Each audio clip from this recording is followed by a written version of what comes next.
Hi, I'm Danny Cotton. I'm the University of Sydney Casuals representative for the NTEU, and I'm sending in this video to express my solidarity with the University of Newcastle colleagues who are doing today's 12-hour day of action.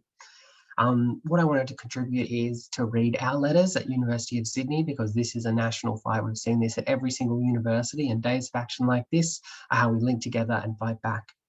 I want to contribute our letters that we received and also express our solidarity. We'll be having our action at University of Sydney this Thursday at 12 noon outside the quad. And if you'd like to be a part of that, and if you're in Sydney, please come along. You can sign up on the NTEU website.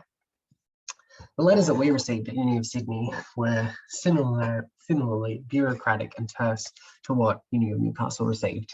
So here's the first letter I got.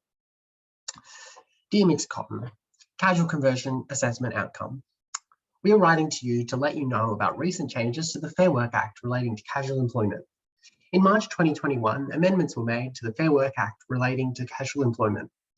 As a result of these amendments, we have considered whether all casual staff employed prior to 27 March 2021 should be made an offer to convert to continuing employment. Your outcome. Your casual employment with the university has been assessed, and your pattern of work does not meet the eligibility criteria for conversion to continuing employment. As such, you will not be made an offer of conversion. Eligibility criteria. We have determined that you are not eligible for conversion to continuing employment because your casual employment does not satisfy the eligibility criteria as set out by the Fair Work Act, namely whether 1. You have been employed for a period of 12 months beginning the day the employment started, and 2. During at least the last 6 months of that period, you worked a regular pattern of hours on an ongoing basis, which, without significant adjustment, could be continued as a full-time employee or a part-time employee, as the case may be. This assessment outcome has no impact on your current casual employment with the university. The terms and conditions of that casual engagement remain in place as per your letter of offer.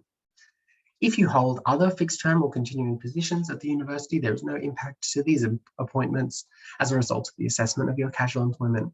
We've made every effort to ensure the accuracy of the assessment process. However, if you believe that the relevant details have been overlooked during the assessment, or that you do meet the criteria above, you're able to discuss the outcome with your line manager or request a review of your assessment outcome via this form. Further information. For more information on the assessment process or casual conversion in general, please visit the Casual Conversion intranet site. We value the contribution you and all our casual staff make to the university and recognise this may be a difficult and unsettling news. If you need additional confidential support, the Employee Assistance Program is available 24/7 at no cost to you. You can make an appointment by contacting 1300-360-364. If you have questions relating to your individual circumstances, please reach out to your line manager in the first instance or contact the Shared Services Centre by phoning 9351 2000 or hr.servicecentre@sydney.edu. Yours sincerely, Karen Haywood, Chief Human Resource Officer. That was one letter that we received. However, the other letter that we also received this year was regarding wage theft and had a similar tone that was kind of created a lot of anger amongst casual staff. This is the second email that we got. Dear colleagues, wage theft allegations regarding casual academic staff at the University of Sydney. Over the course of the last year, the NTEU and the University of Sydney Casuals Network, USYD, have publicly made allegations that the University of Sydney University has engaged in systemic wage theft of its casual academics. These allegations have been made in different forums, including in stealing time and interim report into wage theft and underpayment of casual academics at the University of Sydney 2020, and the tip of the iceberg, a report into wage theft and underpayment of casual employees at the University of Sydney 2021.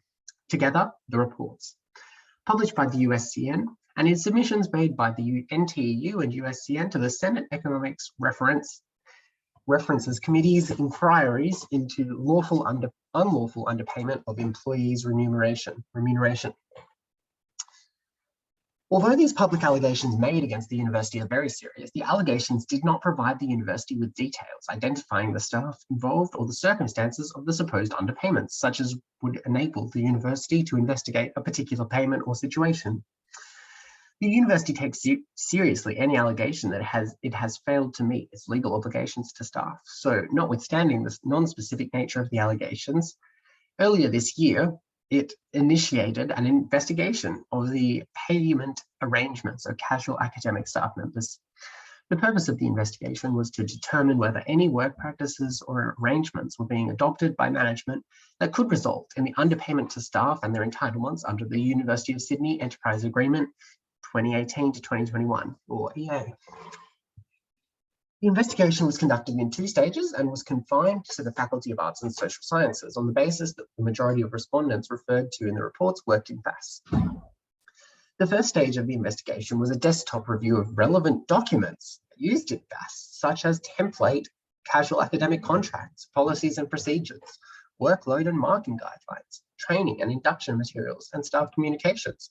More than 150 documents were reviewed for any evidence of the following: any practice of requiring casual academics to attend course meetings or other school meetings without payment, any practice of requiring casual academics to perform other work such as student consultations and communications without payment, any history of complaints made by casual academic staff of underpayment or of entitlements, any history of complaints or concerns raised by casual academic staff about the rate of pay for marking or systemic non-compliance with the EA.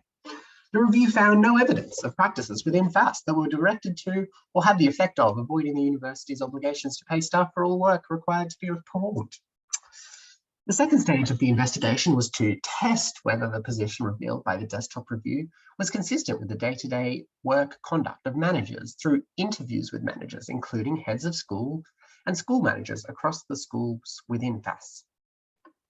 The interviews were designed to provide information about the school's expectations of casual academic staff members in relation to activities such as attendance in meetings, consultation with students, marking, and work associated with tutoring and lecturing. While unsurprisingly there were some differences in practices between schools, the university found no evidence of any practices or arrangements which were directed to or had the effect of avoiding the university's legal obligation to pay staff for all work they are required to perform. There was also no evidence that work practices were inconsistent with the EA. As you know, Schedule 1 of the EA includes casual rates of pay for casual academics for particular work, e.g. tutoring, lecturing, and marking. The rates for lecturing and tutoring are expressed as sessional rates, which include a component for associated working time. Hourly rates are prescribed for other required academic activity and for marking. The prescribed rates in the EA are the product of negotiation between the university and unions on behalf of staff, and in relation to sessional rates particularly, reflect the parties' experienced assessment of the time reasonably required to prepare for a lecture or tutorial. It is apparent from the reports that certain allegations of wage theft rely on the mistaken belief that casual academic staff are entitled to be paid for any time spent at their discretion and choice, rather than as required by the university and in accordance with Schedule 1 of the EA. The university is not aware of any evidence that would indicate that the rate structure in Schedule 1 of the EA is no longer valid, and it remains the university's view that casual academics can reasonably complete their required work in the time allowed for in the EA rate. If the NTEU and its members believe that the rates prescribed in the EA are no longer adequate, then the appropriate course is to seek to renegotiate them through enterprise bargaining. While the lack of specific information about the basis for the allegations necessarily limited the scope of the university's investigations as explained above, neither the desktop review nor the manager interviews has produced evidence that casual academics in FAS are subjected to systemic wage theft by the university. Accordingly, the university rejects these allegations. In the absence of further particulars and evidence of the allegations, including the names of staff who claim to have been underpaid and the dates and circumstances of the work which is the subject of the alleged underpayments, the university has no basis for any further action and accordingly has concluded its investigation. The university, however, remains committed to investigating any specific complaints of underpayment or non-compliance with the EA and has recently revised its complaints handling procedures to ensure that any concerns, including concerns about payments, can be raised and addressed quickly and confidentially. A staff member who wishes to make any such claim may do so by completing and submitting a ServiceNow claim form via the services portal. Please contact me or Jodie Dixon, Director, Workplace Relations, should you wish to discuss. Yours sincerely, Karen Haywood, Chief Human Resources Officer. Thanks for listening to these brutal letters that were sent to us by university management, and were sent in the first case to over 4,000 casual staff, of which only 69 were given conversions, and the second was sent across the Faculty of Arts and Social Sciences. We're going to keep up the fight. See you all on Thursday, and solidarity with the Uni of Newcastle and everyone across the sector fighting these outrageous conditions.